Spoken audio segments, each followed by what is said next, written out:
Senhor Jesus, te amamos, Senhor. Amém. Aleluia. Semana passada nós não tivemos a revisão, né, do reavivamento matinal. Falava sobre o pão da vida.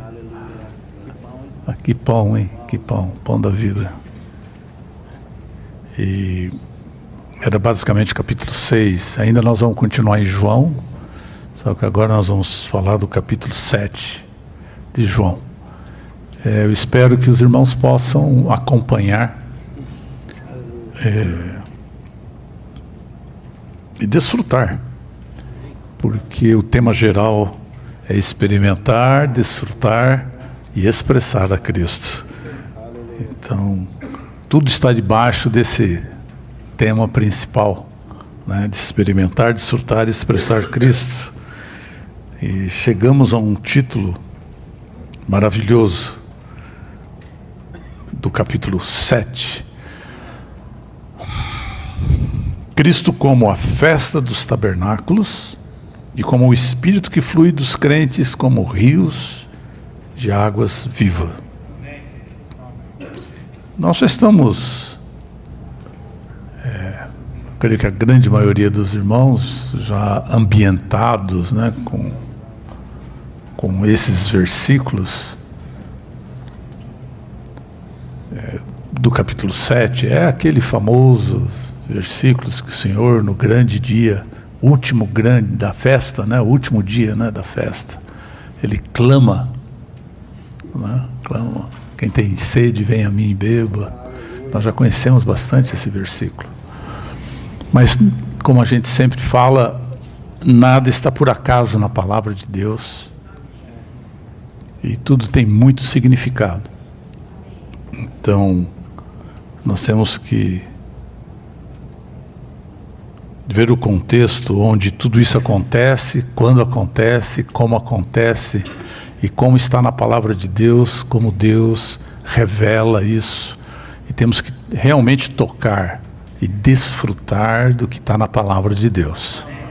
Aliás, não há outra maneira de nós tocarmos na realidade da palavra de Deus se não desfrutarmos. Do contrário, fica mero conhecimento. E nós somos um poço de conhecimento, né? O dia inteiro você está absorvendo coisas, mas não é assim com a palavra de Deus. Não é assim. Nós vamos ver um pouco disso hoje. Isso estava. O Senhor discutiu isso, né?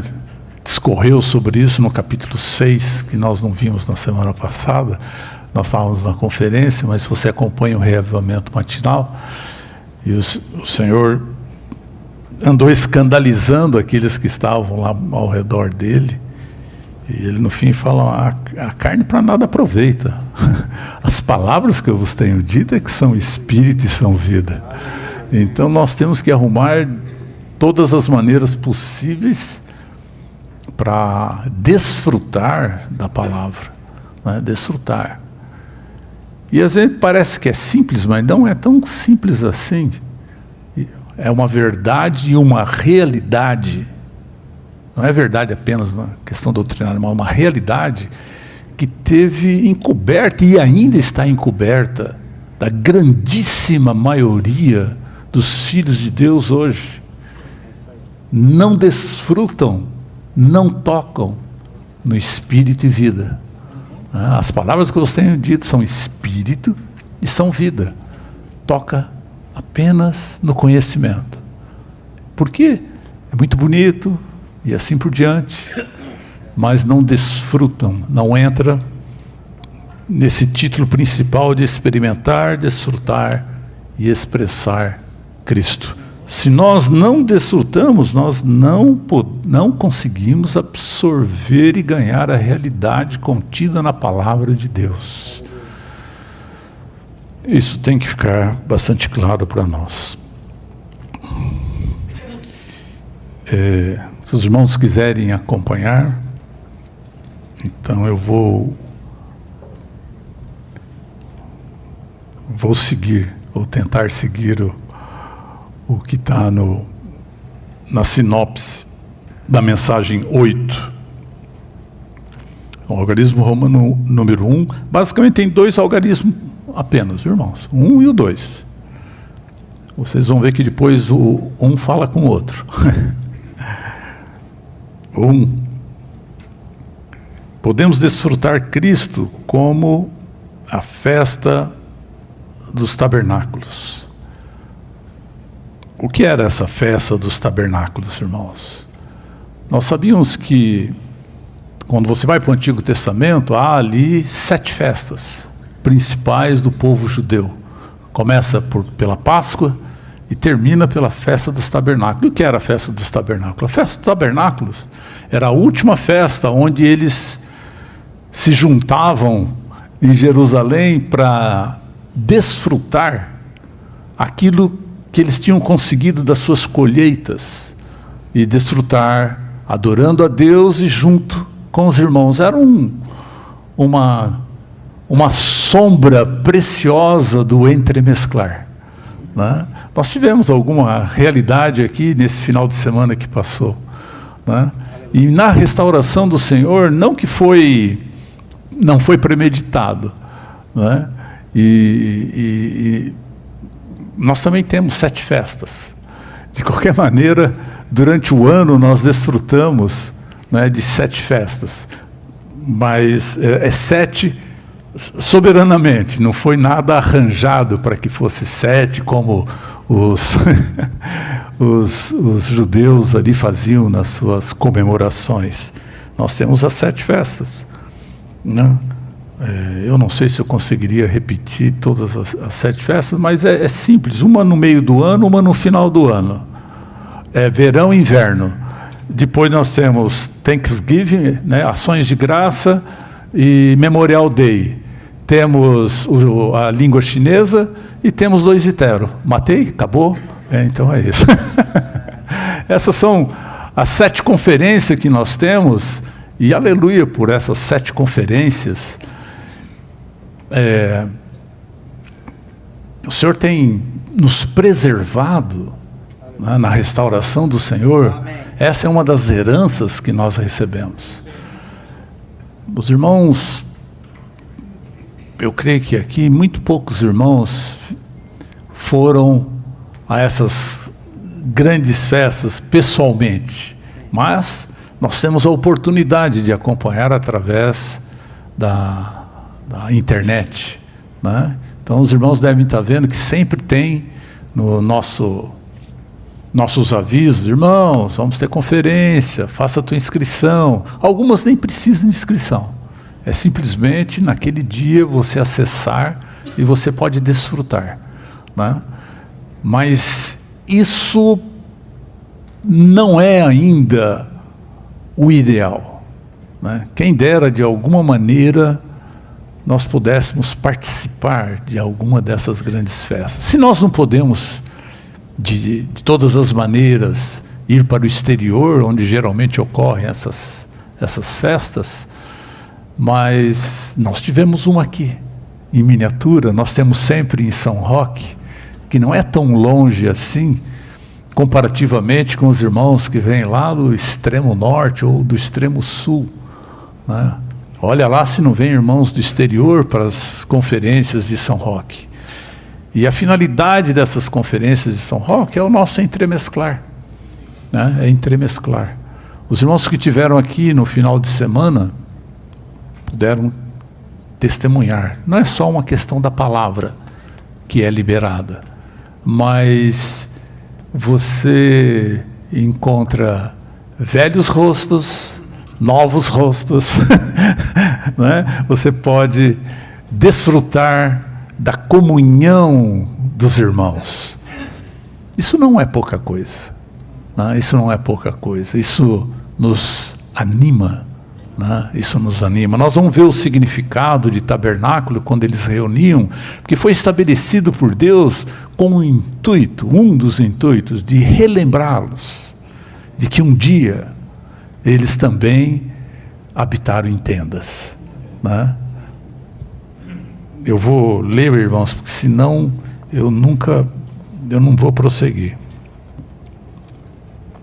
Na letra A diz: a festa da Páscoa significa Cristo como o início da redenção de Deus judicialmente. E a festa dos tabernáculos significa Cristo como a consumação da salvação plena de Deus organicamente.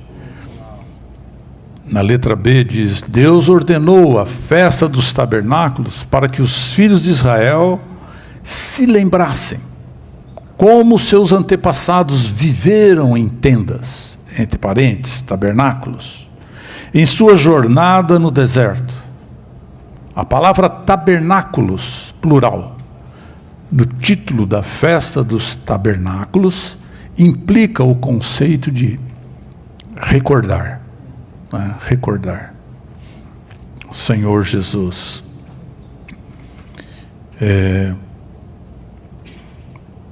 Como diz o irmão, nós não caímos de paraquedas.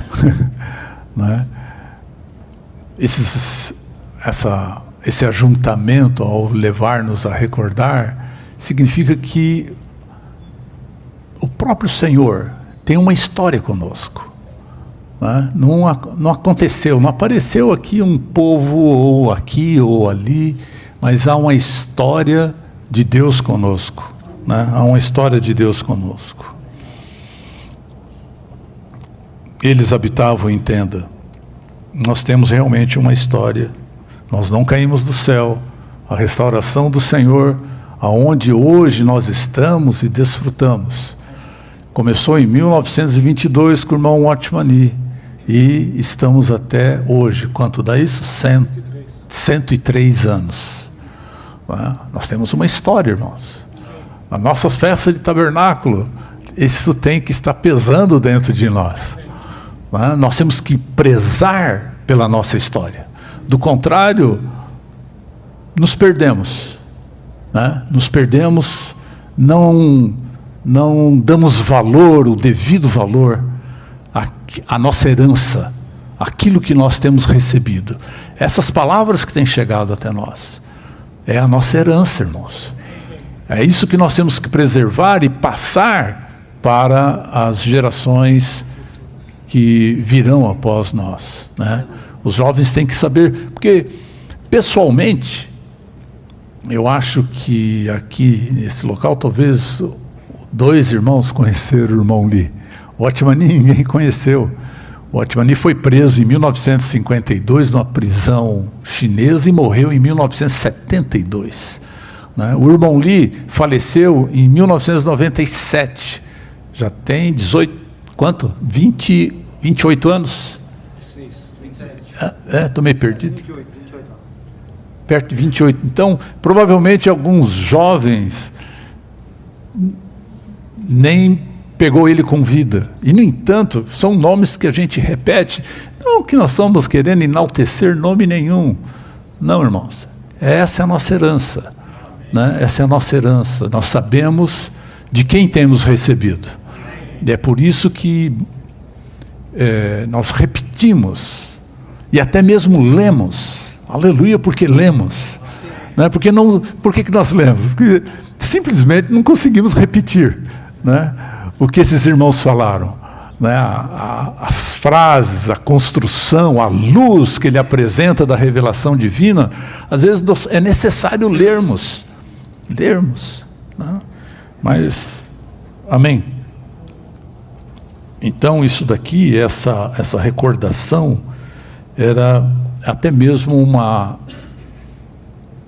tem um conteúdo de advertência para que eles possam prosseguir. Para não esqueça o teu passado. Né? É uma advertência para que possamos prosseguir. E assim eram as festas ali do povo de Israel. Nós tivemos aqui nesse final de semana, irmãos, parece que é pouca coisa, não é pouca coisa. Nós tivemos 42 cidades distintas, veio irmãos de muito longe aqui, pagaram um preço, povo doido, entendeu? Sai lá para vir no sábado, domingo, almoça e vai embora.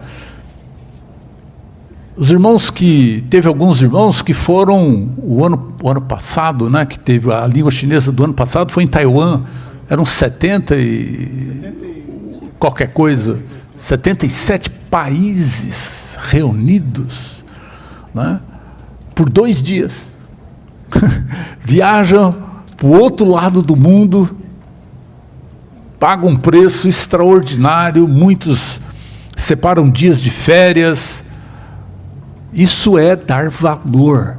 Aleluia. Dar valor a esse ajuntamento, dar valor à festa dos tabernáculos, né? A reunir com o povo de Deus para celebrar Cristo. Amém. Aleluia. Amém. Cristo como nossa festa de tabernáculo. Eu já li a letra B, né, irmãos? Então a letra C. O fato de eles se reunirem para essa festa a fim de adorar a Deus e desfrutar o seu produto da boa terra é uma figura real do entremesclar. É isso que nós estamos compartilhando, né, irmãos? É isso que nós estamos compartilhando. Nós festejamos entre nós e com Deus. Na letra D diz: a realidade da festa dos tabernáculos é um tempo de desfrute, lembrando como experimentamos Deus e como Deus viveu conosco. Puxa vida, irmãos.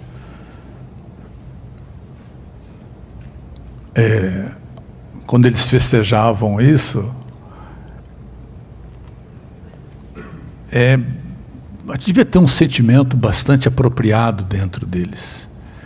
Porque quando no deserto o tabernáculo foi feito, pela primeira vez, Deus, o Criador dos céus e da terra, esteve entre os homens. Não é pouca coisa, né? Não é pouca coisa, realmente não é pouca coisa. Eu diria assim, Deus desceu do céu, porque tinha um lugar onde ele podia estar. Você acha que isso é pouca coisa? Mas isso faz parte da nossa história. Aleluia. Na letra E, o fato... Eu acho que eu tenho que ir um pouco mais rápido. Eu nunca estou terminando as mensagens aqui, né?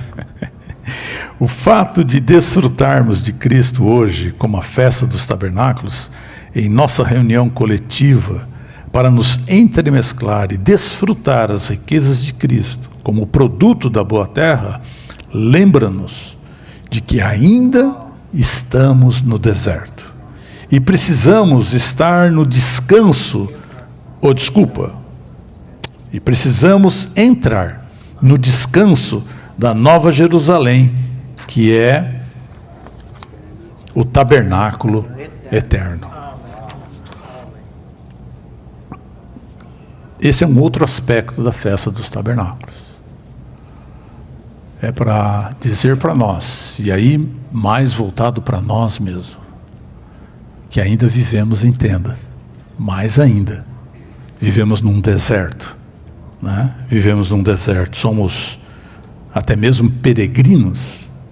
Essa é a nossa celebração genuína da festa dos tabernáculos e que estamos aguardando o tabernáculo eterno, né? Estamos apenas temporariamente aqui, irmãos, apenas temporariamente, né?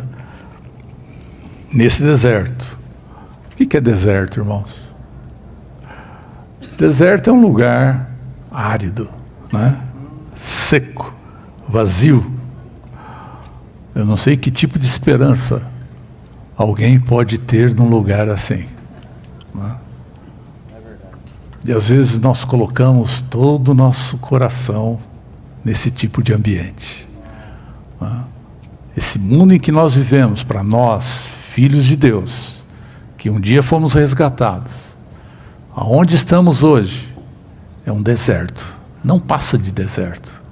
Para nós isso aqui é um lugar seco, vazio, árido, sem vida. E ao celebrarmos a festa dos tabernáculos, nós temos que ver que nós estamos aqui só como tenda, passagem, né? De passagem. O versículo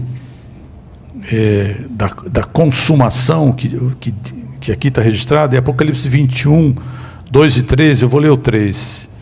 E ouvi uma forte voz vinda do trono dizendo: eis o tabernáculo de Deus com os homens.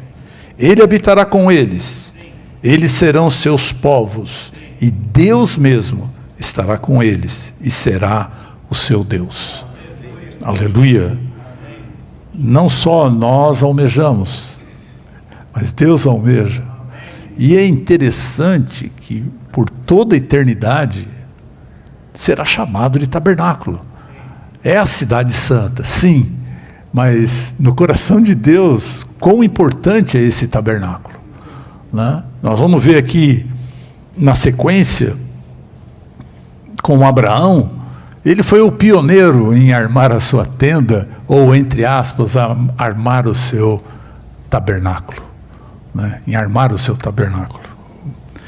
Na letra F diz: a Nova Jerusalém ser chamada de tabernáculo de Deus é para os vencedores, no primeiro estágio da Nova Jerusalém, recordarem como eles também habitaram em tendas, vivendo na terra como estranhos e peregrinos, aguardando ansiosamente o tabernáculo eterno, a cidade construída por Deus, a habitação mútua de Deus e o homem. A referência aqui, irmãos, é Hebreus 11, 9 e 10, diz: pela fé, Hebreus 11, 9, pela fé habitou como estranho na terra da promessa, como em terra estrangeira, habitando em tendas, com Isaque e Jacó, herdeiro com ele da mesma promessa. Versículo 10, pois aguardava avidamente a cidade que tem fundamento, da qual Deus é o arquiteto e o edificador. Nós temos que imitar aqui o nosso pai Abraão, né? Abraão. E aí vem a sequência. Realmente isso aqui é a maior ênfase desse aspecto ligado ao tabernáculo, né?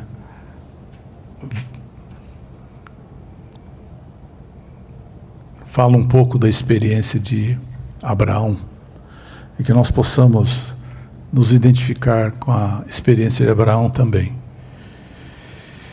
No 1 diz: se quisermos andar nos passos da fé de Abraão, temos de viver a vida de altar e tenda, tomando Cristo como nossa vida e a igreja como o nosso viver. Edificar um altar significa que a nossa vida é para Deus, que Deus é a nossa vida e que o sentido da nossa vida é Deus. O fato de Abraão habitar numa tenda testifica que ele não pertencia ao mundo, mas vivia uma vida de peregrino na terra. Armar uma tenda é uma expressão, uma declaração de que não pertencemos a este mundo, mas pertencemos a outra pátria.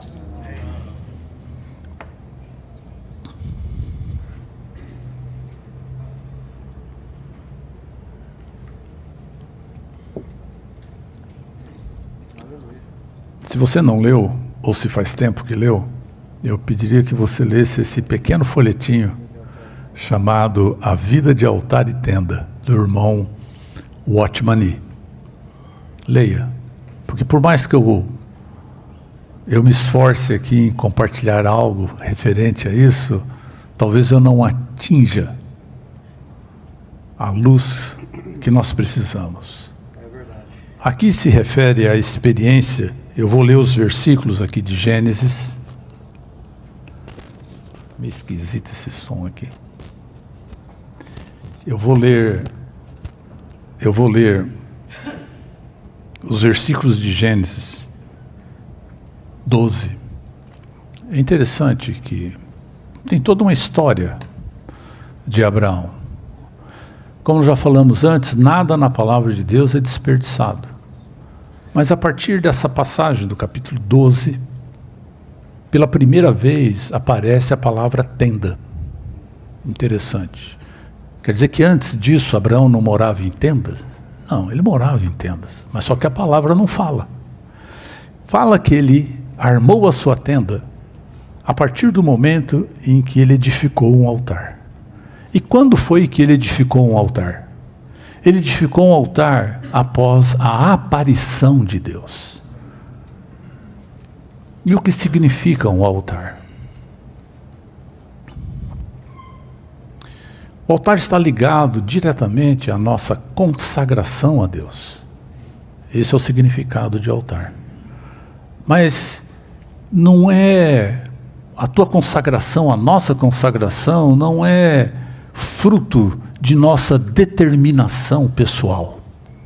Talvez você possa pensar que estou determinado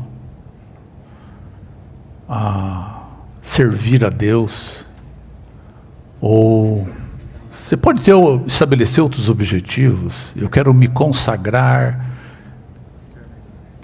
para ler todos os estudos vidas. Isso é uma determinação tua, um voto. Não necessariamente isso é consagração. A revelação de consagração na palavra de Deus é o resultado de Deus aparecer para nós. Nós não somos mais os mesmos.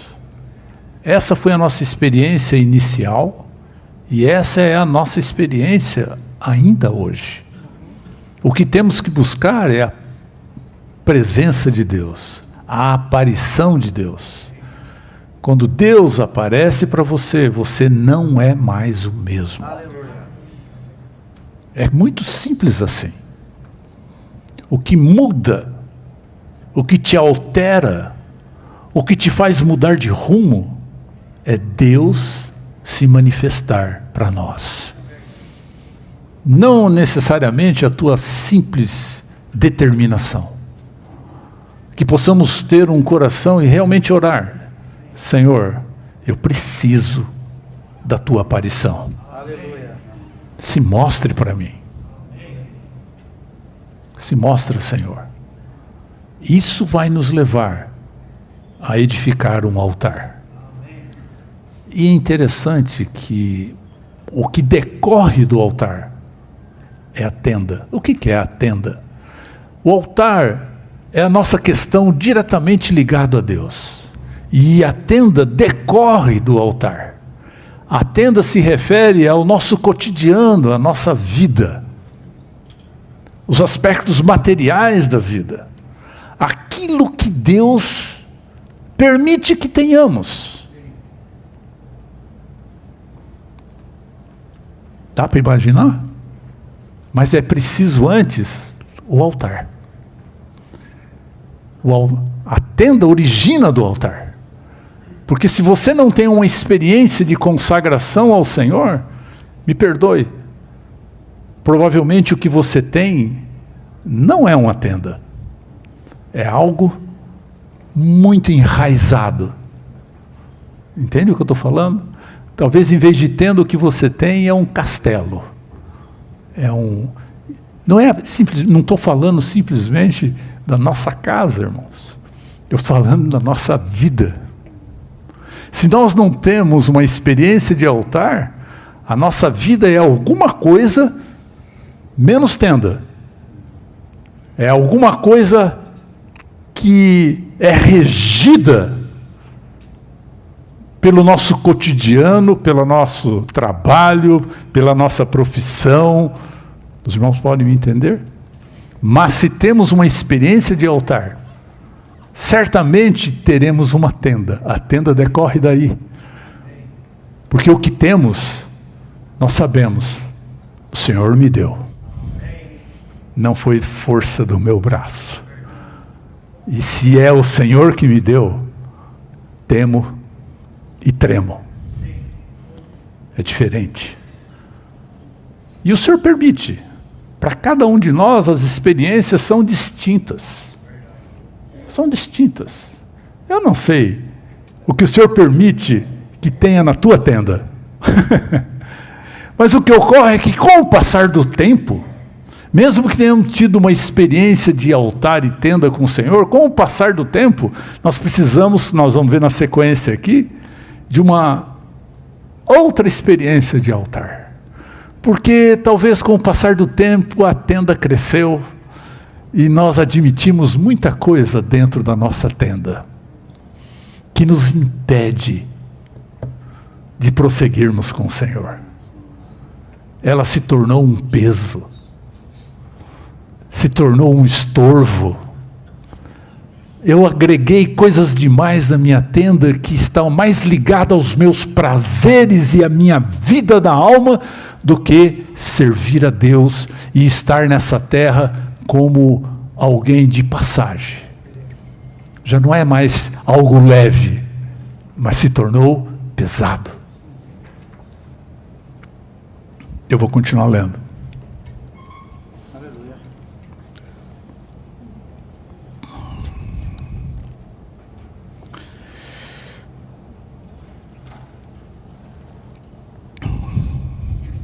Onde eu parei, José?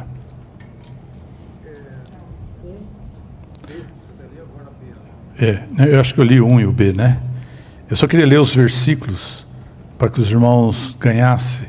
No F1, tem aqui alguns versículos. Gênesis 12, 7, diz: apareceu o Senhor a Abrão e lhe disse: darei à tua descendência essa terra. Após a aparição de Deus, a palavra diz: ali edificou Abrão um altar. Esse foi o primeiro altar. Edificou um altar ao Senhor que lhe aparecera. Versículo 8. Passando dali para o monte oriente de Betel, armou a sua tenda, ficando Betel ao ocidente e Ai ao oriente. Ali edificou um altar ao Senhor e invocou o nome do Senhor. Isso aqui já é o segundo altar que ele edificou. Na letra A, eu já li também, mas Êxodo, o versículo de referência, Êxodo 46, diz: esse altar, irmão, o que é esse altar? Esse altar é o altar de holocausto. E a referência de estar mostrando o Êxodo aqui, para mostrar que o tabernáculo era uma extensão. O tabernáculo lá, no tempo de Moisés, no deserto, era uma extensão do que aconteceu aqui com Abraão. Abraão tinha uma tenda e um altar. O tabernáculo também não deixava de ser uma tenda com um altar, né? E aqui esse é o versículo que mostra aqui: porás o altar do holocausto diante da porta do tabernáculo da tenda da congregação. Está vendo? Ela também é chamada de tenda. É a tenda da congregação. Pôs o altar do holocausto à porta do tabernáculo da tenda da congregação e ofereceu sobre ele holocausto, oferta de cereais, segundo o Senhor ordenara a Moisés, né? Esse altar é o altar de holocausto, né? É aquilo que reduz a cinzas. Eu já li o A e o B, né? Eu li o B? Não. O fato de Abraão habitar numa tenda testifica que ele não pertencia ao mundo, mas vivia uma vida de peregrino na terra. Armar uma tenda é uma expressão, uma declaração de que não pertencemos a esse mundo, mas pertencemos a outra pátria. Não tem nada para nós aqui, irmãos. Eu e você, talvez antes de você se converter, toda a tua vida se resumia a esse mundão aqui.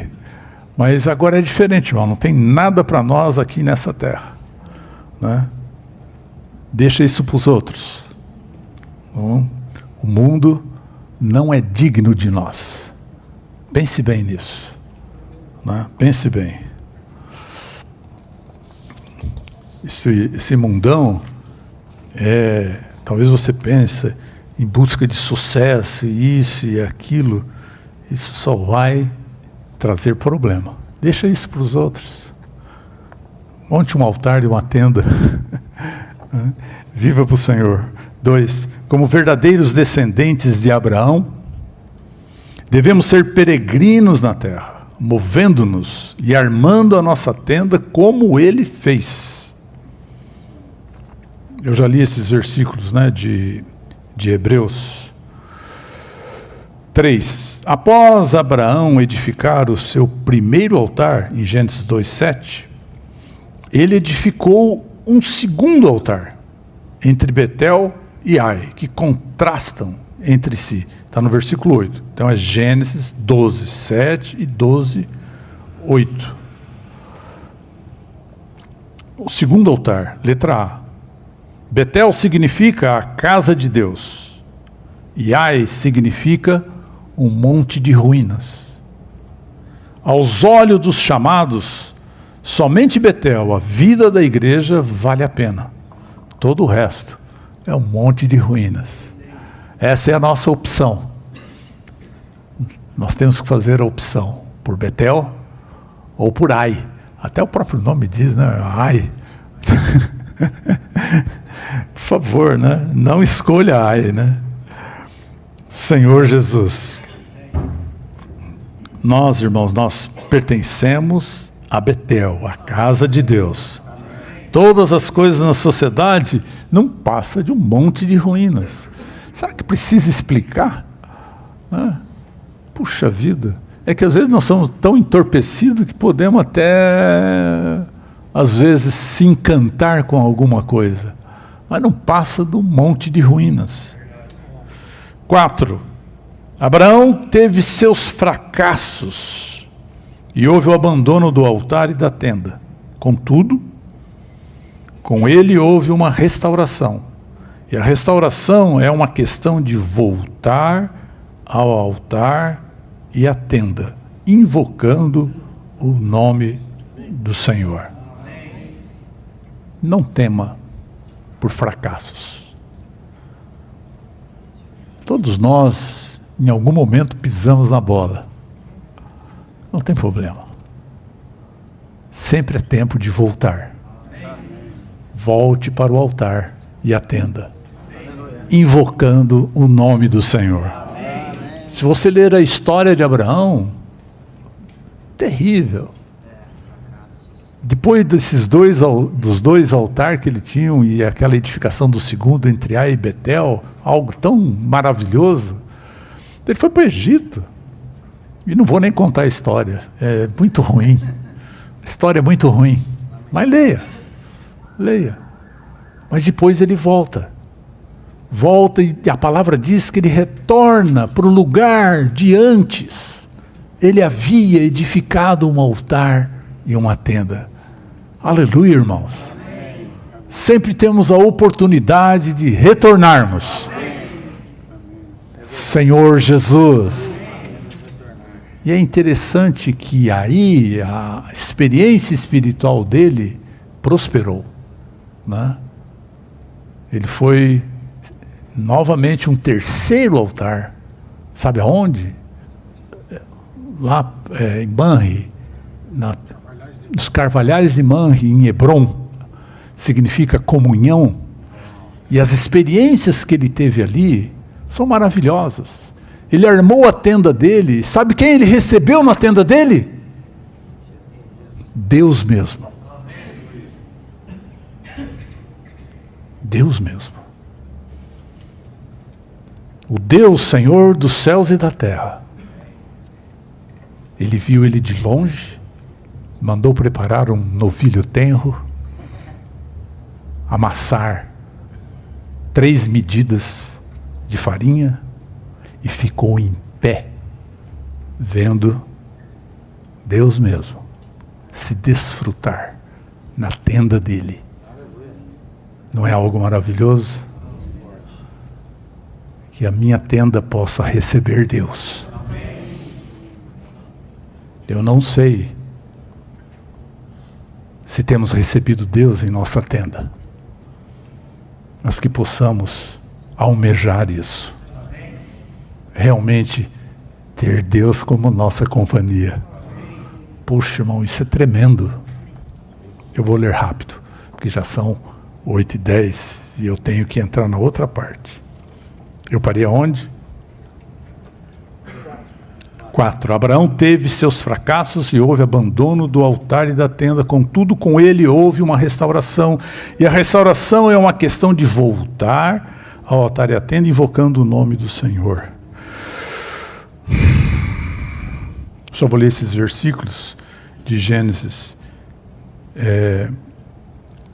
Gênesis 13, 3 e 4 diz: fez as suas jornadas do Neguebe até Betel, até ao lugar onde primeiro estivera a sua tenda, entre Betel e Ai, até ao lugar do altar que outrora tinha feito. Aí Abrão invocou o nome do Senhor. 5. Por fim, em Hebrom, a tenda de Abraão tornou-se um lugar onde ele teve comunhão com Deus e onde Deus podia ter comunhão com ele. Isso é tremendo, né, irmãos? Tremendo. 6. A tenda de Abraão, com o altar edificado por ele, era uma pré-figura do tabernáculo, do testemunho, com o altar edificado pelos filhos de Israel. Nós já compartilhamos. 7. Abraão, um estrangeiro e peregrino, aguardava avidamente a cidade que tem fundamento, da qual Deus é o arquiteto e edificador. 8. A tenda de Abraão era uma miniatura da Nova Jerusalém, a tenda final, o tabernáculo final de Deus. 9. Ao vivermos na tenda da vida da igreja, estamos esperando por sua consumação final. A tenda da reunião final, a Nova Jerusalém. Aleluia. G. A festa dos tabernáculos é o desfrute da Nova Jerusalém, que se consumará primeiro, para ser as primícias no reino milenar, como recompensa para os vencedores. E por fim, se consumará no novo céu e na nova terra, como o pleno gozo da salvação plena de Deus para todos os crentes aperfeiçoados. Essa é a história do tabernáculo, irmãos. Essa é a história do tabernáculo de uma maneira bastante breve, e da festa dos tabernáculos. Aí chegamos em João capítulo 7. Né? Aí chegamos em João capítulo 7. E esse é o encargo. Esse é o encargo. Ali em João capítulo 7, na festa dos tabernáculos, no último dia, o Senhor levanta ali. Mas eu fui muito tocado em novamente ler esses versículos do Senhor clamando ali no último dia. E se você ler a partir do capítulo 6, você vê que ninguém entendia, nem os irmãos dele entendiam. Os irmãos dele falavam: mas você tem que ir para Jerusalém, entendeu? Vai lá, do tipo assim, ganhar glória, ser aclamado pelos homens. E o Senhor dos céus e da terra, ali confinado na pessoa de Jesus, ele falou: não é a minha hora. E depois ele sobe para Jerusalém. Sobe para Jerusalém e fica oculto no meio da multidão, no meio do povo. E diz a palavra que do meio para frente ele começou a frequentar lá as sinagogas. E no último dia, no grande dia da festa, esses são os versículos que nós temos que ler, desfrutar e ganhar da realidade, porque isso tem muitíssimo a ver com todos nós. né? Então é o algarismo romano número 2, que diz: por meio da sua ressurreição e nela, Cristo, como último Adão, tornou-se o Espírito que dá vida, para dispensar vida e entrar nos seus crentes, a fim de fluir como rios de água viva.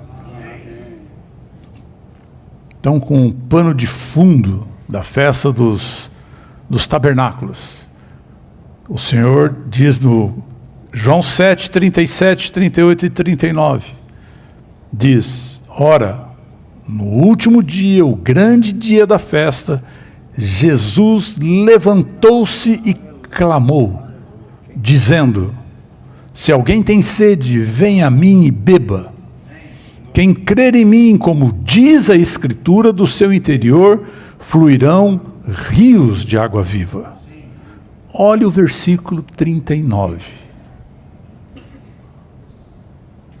João provavelmente estava com o Senhor no dia que ele fez essa aclamação, quando ele clamou. E João, ao escrever o Evangelho, ele interpreta o falar do Senhor. Aleluia pela interpretação do apóstolo João. É com base nessa interpretação que abre a luz a respeito do dispensar divino para dentro do homem. Ele diz: isso, porém, disse ele, com respeito ao Espírito que haviam de receber os que nele crescem. Aqui está a chave. Pois o Espírito ainda não era, porque Jesus ainda não havia sido glorificado. Aleluia. Essa é a chave. Eu não tinha a mínima condição também de ganhar uma revelação como essa, se não fosse pela versão Restauração. Porque João Ferreira de Almeida diz que o Espírito ainda não tinha sido dado. Tá certo? Então, nós ficamos vendidos aí. Nós não tínhamos condição nenhuma de ganhar a revelação com relação a isso que o Senhor estava falando. Então, quando ele disse: venha a mim e beba, e do seu interior fluirão rios de água viva, João fala: olha, só que ele está dizendo, isso ainda não tinha chegado a hora. Calma! Ele precisava ser glorificado. Quando ele foi glorificado? Quando ele ressuscitou. Naquele momento ele se tornou essa água viva, disponível para nós. Aleluia! Essa é a chave, irmãos, para toda a economia de Deus. Naquele momento, a partir daí, ele se torna o Espírito. Aleluia. Até então, Deus só podia estar sobre o homem, mas nunca dentro do homem. Mas agora nós podemos beber desse Espírito. Isso é tremendo. Essa é a solução. Essa é a vitória. Podermos beber do Espírito. Esse Espírito é o Espírito de Jesus Cristo. E você pode lendo simplesmente aqui e dizer: mas como o Espírito ainda não era? Mas a Bíblia está cheia de Espírito. Desde Gênesis, o primeiro versículo lá em Gênesis já fala o Espírito de Deus. Não fala isso? E como que você fala que aí o Espírito ainda não era? O Espírito que não era é o Espírito de Jesus Cristo. Esse ainda não era. Aleluia! Mas agora é. Agora é, irmãos. Agora podemos desfrutar desse Espírito. Essa é a nossa salvação. Não apenas meramente judicial, mas a nossa salvação orgânica, dispensacional. A nossa salvação, onde todo dia, às vezes, podemos ficar nos debatendo. Se você não tem essa chave, você vai lá em Romanos capítulo 6 e vai pensar que você pode se considerar morto, porque morreste com Cristo. Considere-se morto. Vai lá se considerar morto. Quanto mais você tentar se considerar morto, mais você vai ver que você está vivo. O que eu e você precisamos? Precisamos desse Espírito. Amém. Aleluia! Amém. Se eu e você não bebermos desse Espírito, não somos nada e não temos nada.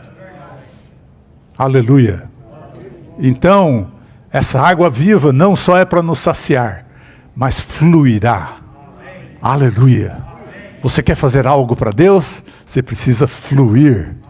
Se você não fluir, qualquer coisa que você faz é nada. Nada. Se você não flui a vida de Deus, o que você faz é nada. Aleluia.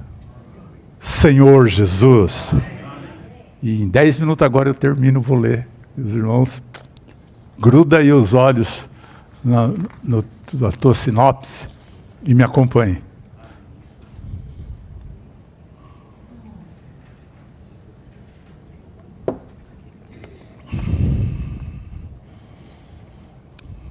Na letra A do algarismo romano número 2, diz: o Espírito que dá vida é o Espírito consumado. A consumação do Deus triuno processado e consumado. Aleluia. 2 Coríntios 3,17 diz: ora, o Senhor é o Espírito.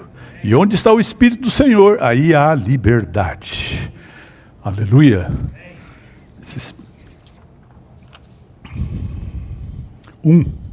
O Espírito consumado é o Deus triuno, após ter passado pelo processo de encarnação, viver humano, crucificação e ressurreição. O processo pelo qual o Deus triuno passou para se tornar o Espírito é uma questão econômica e não essencial. Esse último Adão, nós temos aqui dois tornar, né? Como que podemos entender essa questão de econômico e essencial? Porque essencialmente Deus nunca muda. Deus é Deus. Mas do ponto de vista econômico, aleluia. O último Adão deu outro passo, que é tornar-se o Espírito que dá vida. B. Processado refere-se aos passos que o Deus triuno deu na economia divina. Consumado indica que o processo foi completado. E o Espírito consumado implica que o Espírito de Deus foi processado e tornou-se o Espírito consumado. Isso, em outras palavras, ele se tornou recebível, mais do que recebível também, entrável. Né? Permanecer em mim e eu permanecerei em vós. Né? Isso é maravilhoso. Antes não era possível, irmão. Antes não era possível. Antes do Senhor Jesus ser crucificado e ressurreto, o Espírito consumado ainda não era.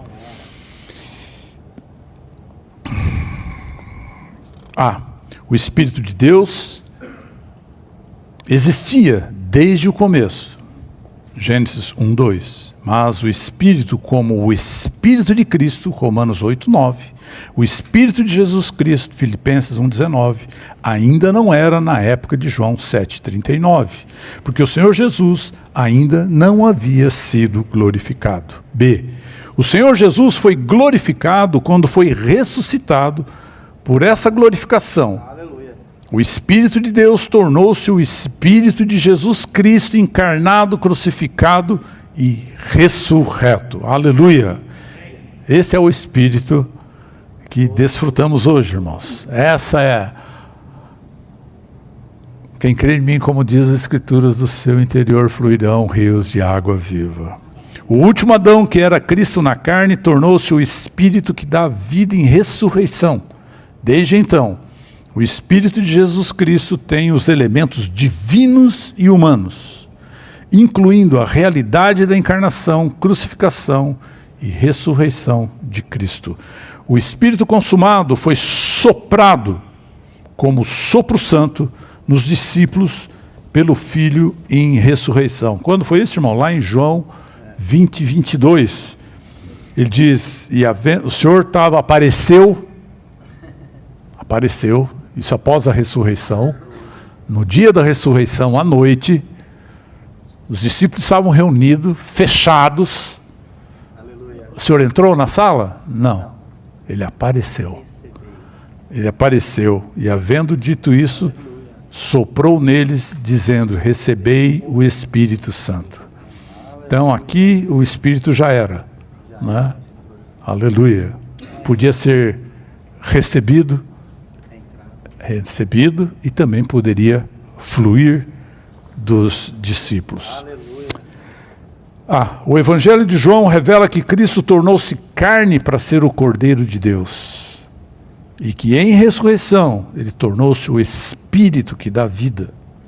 Logo, em sua ressurreição, ele soprou a si mesmo como o Espírito consumado nos discípulos. B. Foi como o Espírito que ele foi soprado nos seus discípulos. É como o Espírito que ele pode viver neles e capacitá-los a viver por ele e com ele. Aleluia. E que ele pode habitar neles e capacitá-los a habitar nele. Amém. Aleluia. Habitação mútua. A habitação mútua. Cristo, C. Cristo que soprou-se nos discípulos é o Espírito que dá vida. Letra B. O Espírito que dá vida é o Espírito composto, tipificado pelo óleo composto da unção com os seus ingredientes. Nós já vimos isso várias vezes, né? Eu tenho um minutinho. Nós já vimos isso várias vezes. Esse é o tipo no Velho Testamento. Lá no Velho Testamento tinha o azeite de oliva, tipificando o Espírito de Deus. Isso sempre houve, né? O azeite é o azeite, e o azeite continua sendo azeite. Não importa o que você ponha no azeite, o azeite continua sendo azeite. Só que não é mais o azeite, é um azeite composto. E foi composto com mais 4 especiarias. Né? Aleluia. E aqui está nesse 1, 2, 3, 4, 5 a descrição desse Espírito composto. Isso aqui é um tipo da unção. Em 1 João 2, 27, diz, e quanto a vós, a unção que dele recebeste, permanece em vós, e não tendes necessidade de que alguém vos ensine. Mas, como a unção vos ensina a respeito de todas as coisas, e é verdadeira, e não é mentira, e como ela vos ensinou, permanecei nele. Espírito composto. Então esse azeite de oliva significa o Espírito de Deus com a divindade. A mirra, essa é a composição do Espírito composto, misturado tudo isso. A mirra significa a morte preciosa de Cristo. O cinamomo significa a doçura e eficácia da morte de Cristo. O cálamo significa a ressurreição preciosa de Cristo. E a cássia significa o poder repelente da ressurreição de Cristo. Esse é o Espírito todo inclusivo, composto, processado, que dá vida, que está disponível dentro de você, quando você creu no Senhor Jesus. Essa é a unção que habita em nós. É aqui que você consegue morrer. Sem isso aqui, você não consegue morrer. Quanto mais você for tentar se considerar morto, mais vivo você vai estar. Mas, se você desfrutar desse Espírito e vida na palavra de Deus, você ganha todas essas substâncias que já foram adquiridas pelo Senhor no seu viver, morte e ressurreição. Letra C, o Espírito que dá vida é o Senhor Espírito. O Cristo pneumático para a transformação metabólica dos crentes, para o crescimento e edificação do corpo de Cristo. 2 Coríntios 3,18 diz assim, mas todos nós, com o rosto desvendado, contemplando e refletindo como espelho a glória do Senhor, estamos sendo transformados de glória em glória, na mesma imagem, como pelo Senhor Espírito. Aleluia!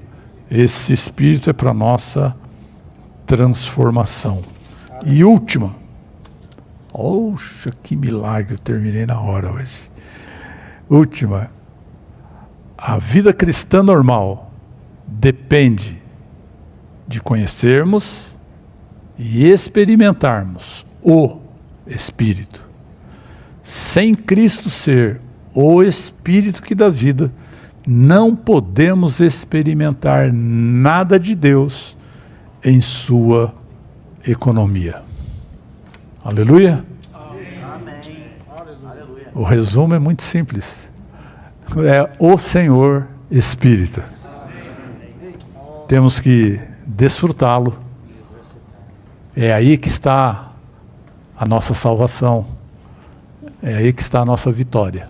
Se não tocarmos nesse Espírito, nós ficamos andando assim, ó, em círculos. Nós não avançamos. Aleluia. O Senhor nos abençoe. Use a tua sinopse, use o teu...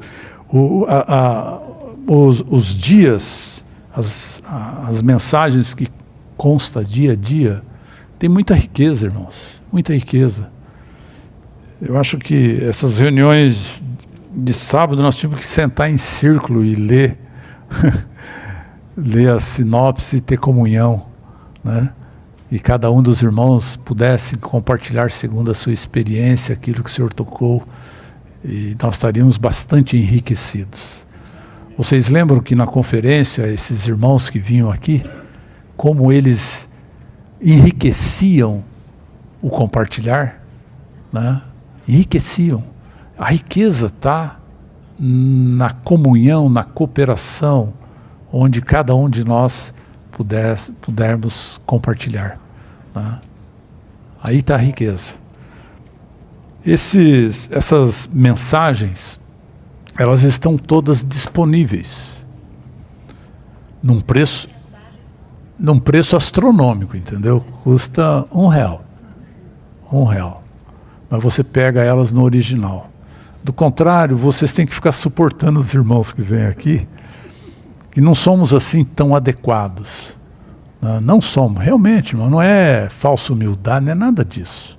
Nós não somos adequados o suficiente para transmitir. Se você não tiver um coração de busca, é com você, né? E coração de busca é individual.